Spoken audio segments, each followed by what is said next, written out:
My friends, it just keeps happening. Yet another speedrunner's runs have been outed as cheated, this time in Grand Theft Auto. But no, it might not be what you're thinking. You see, there's really two big items of news in Grand Theft Auto speedrunning to get to today. One is, indeed, that a runner by the name of Anti was discovered to have cheated a number of GTA speedruns using a very unique technique, and we'll get to that later.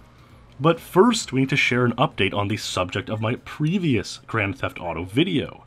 If you didn't see that one, the brief summary is that a speedrunner, Dark Viper, held the record in GTA 5 Classic %. However, he used a first-party smartphone app called iFruit, which was allowed at the time and helped save about a minute in the 6.5-hour run. That app was later agreed to no longer be allowed by the community, so this put Dark Viper's record in a really weird spot, where it used an advantage that was no longer allowed. You guys had some really interesting and varied opinions on the matter. Some saying that the run was performed under the rules at the time and should stay up, others saying it should be removed to fall in line with the current rules. Some had the opinion that the run should be given a penalty to counter the advantage gained. But most agreed that the ideal situation would be if Dark Viper were to simply go out there and beat his record with the updated rule set of not using the iFruit app. And not long ago, on August 17, he did just that, with a 6-hour, 32-minute, 59-second run, beating his previous record by exactly 1 minute.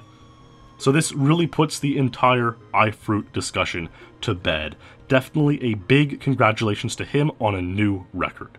I spoke with Viper about the run, who told me it was pretty much ideal, aside from 2 time losses. A 3-minute loss midway, where he considered resetting, but chat wanted him to keep going, and then another 90 seconds on the very last split due to an absolutely absurd comedy of errors unfolding.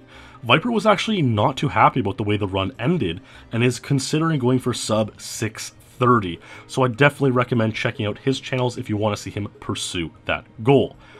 But despite Viper's dissatisfaction with his new record, it seems like this is the end of the iFruit app saga in Grand Theft Auto 5. Certainly an interesting case and example for any speedrunning community should something similar come up in another game in the future. Viper was in a very unenviable position, with many suggesting he improve his 6.5-hour speedrun to put the whole debate to rest, so I really have to commend him for going out and doing it. Well done, mate, even if you're not really done yet. However, there is some other, less uplifting news to get to, involving GTA speedruns. In fact, what we've seen has probably become one of the biggest instances of cheating in not only Grand Theft Auto, but in all of speedrunning.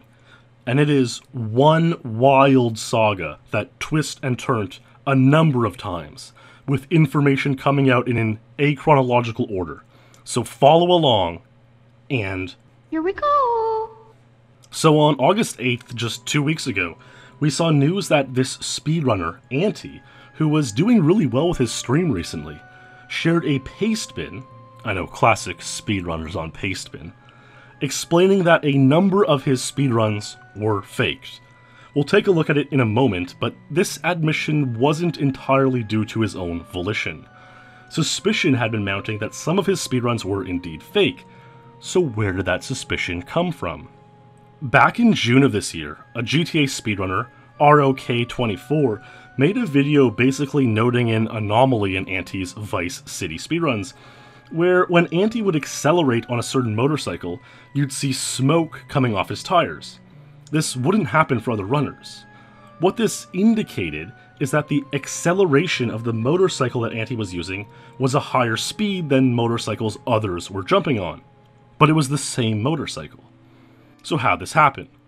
Well, one possibility was that the game files themselves, the actual code of the game, had been edited to give this vehicle a faster speed and acceleration. At first, no one wanted to believe that Anti would cheat, but as the analysis became more substantial and suspicion grew, Anti finally came clean and admitted that he had indeed been editing game files to make his vehicles faster. For basically the entirety of 2018, I felt very burnt out on Vice City. I wanted to keep playing because I've been worried about disappointing people. I suppose this post will disappoint people like I never could have with just not playing the game. January 2018, I began experimenting with certain files in the game. I thought that if I gave myself the ability to just give myself free PBs again, it would make my mindset better and I could be happy playing and streaming the game again. I've done this with all my Vice City runs from then until now. The affected runs are listed below. I'm utterly ashamed and full of regret, and even more so that the only reason I'm typing this is because people caught on, and it just seems like an "I'm sorry I was caught" thing. Though I must admit I did not have any intentions of writing this on my own because I've been afraid of the mass disappointment. I want everyone to see this post and know what is happening. I think it's best that I disappear for a while. I don't know how long for, but it will hopefully be enough time for me to think about what I've done. To anyone reading this who ever considered cheating, my advice to you is to slap yourself across the face very, very hard and to wake up. Thanks for reading. Anti seemed pretty upfront and admitted that what he did was stupid. And to be honest, I empathized with him. We all make mistakes in our lives, do dumb shit, and I know some will say, well, he cheated multiple runs over the course of months. It's not one single mistake. But these long-lasting mistakes can be singular mistakes or bad choices that carry on, whether it be staying in a toxic relationship, getting caught up with the wrong group of friends, engaging in unhealthy or addictive behaviors. We're all human. And I believe that aside from the most severe of mistakes and atrocities, we all deserve a chance to redeem ourselves. And the GTA community thought so as well, removing Anti's confessed runs and banning him for 1 year from the leaderboards, which I thought was quite fair and appropriate. Generally, professional athletes, for example, caught doping, are given a 1 or 2 year suspension at first, a hard slap across the face, and only if they're caught again, they're hit with a lifetime ban. A 1 year ban would give Anti a chance to put his past behind him and come out on the other side trying to live a clean and honest speedrunning life. But alas, this wasn't the end of the story. You see, there had also been suspicions that Anti had been cheating in other GTA games well before his claimed date of original sin, January 2018. In October 2017, Anti performed a couple of San Andreas runs, which the keen eye of a runner, Lel Reset, found to be suspicious. Similar to the Vice City stuff, Anti's vehicles seemed to drive much faster than what other runners would see. Watch this clip, compare to Lel Reset's run and a tool-assisted speedrun, and you can easily see what I mean.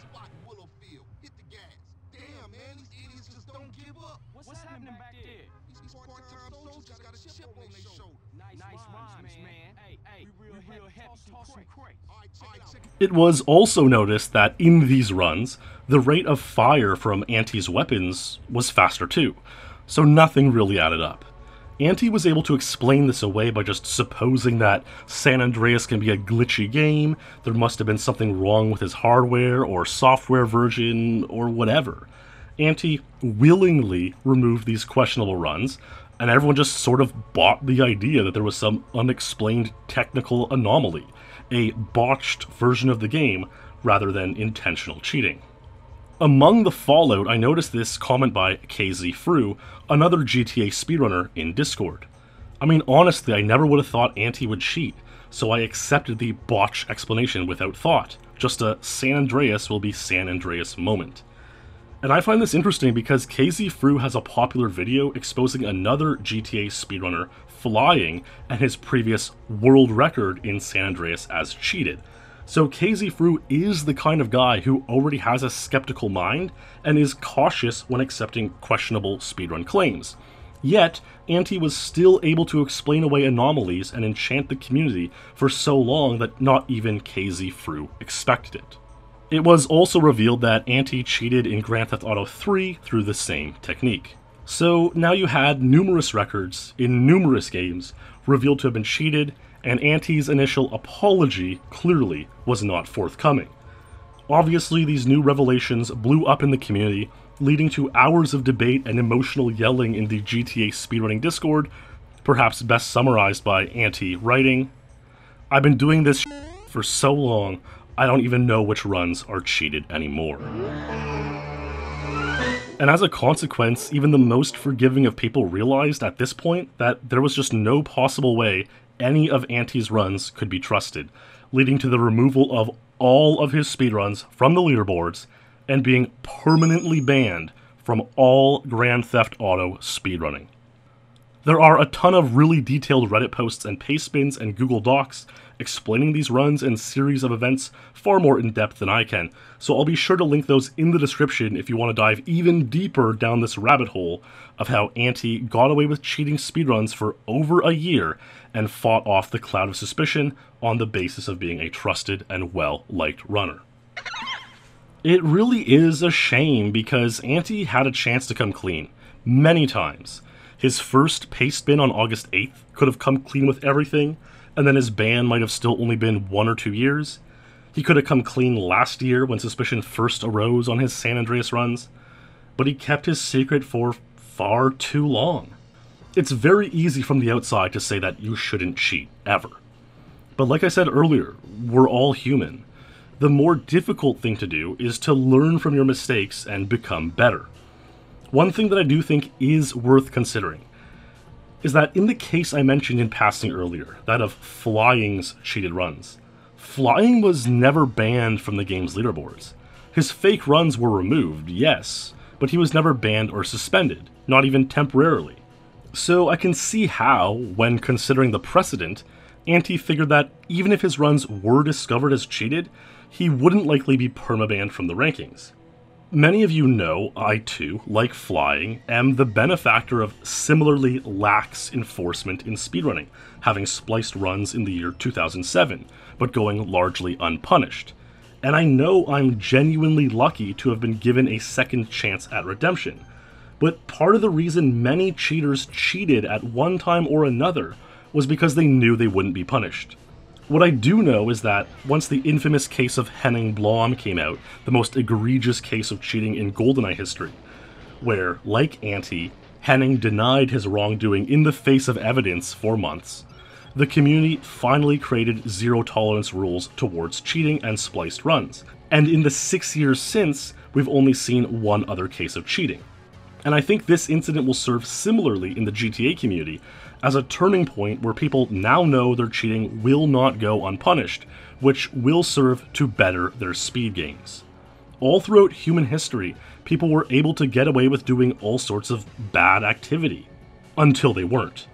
Until a line in the sand is drawn and people learn not to cross it. And while it may be unfortunate for Anti that he won't get the same chance at redemption that other speedrunners have gotten, the silver lining is that his case seems to have drawn that line in the sand for all Grand Theft Auto speedrunners.